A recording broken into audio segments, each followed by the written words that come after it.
Well, it's the weekly newsletter that a whole host of market participants look forward to very closely. It's the newsletter written by Wood of Jefferies. It's the Greed and Fear newsletter that we're talking about. Now, again, this particular week is written quite in depth, and it's quite interesting the amount of topics that Chris Wood has covered. Number one, he speaks about pro-cyclical trade as far as the Eurozone is concerned. He also alludes to the fact that it appears as the Eurozone at this point of time is recovering a little faster compared to America, given the fact that the vaccine rollout program in Eurozone is doing quite well. So he speaks about the Eurozone. He also speaks about how the rising COVID cases as far as global incidences are concerned is a bit of a concern. He alludes to India in that regard. He also speaks about China. He speaks about Taiwan in depth in this particular newsletter.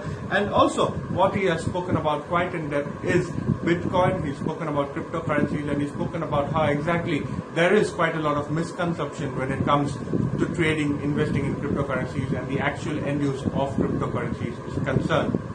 So going into depth into what Chris Wood had to say today, he's saying that number one, it is very positive as far as Eurozone equities are concerned, that the vaccine rollout momentum has remained very, very strong. He's saying that there has been a significant rise in terms of the kind of vaccination programs that we've seen across Eurozone, across Germany, given the fact that these countries have made it quite well in terms of how exactly they've been rolling out the vaccine program.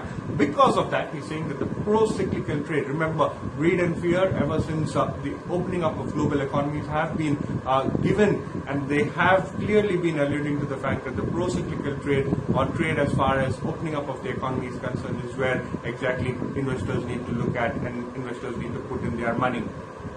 So he's saying that because of the sharp and quick rollout of the vaccine program as far as Eurozone equities are concerned, which is why he believes that the pro-cyclical trade in Eurozone has received a significant boost.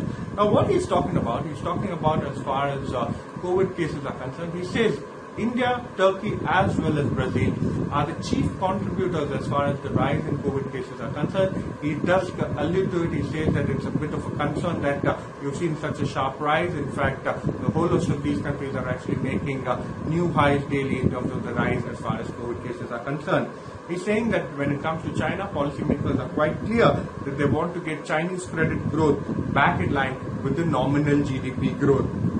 He's saying that the greed and fears base case is that the Chinese market correction at this point of time is over, and he turns positive on that particular space.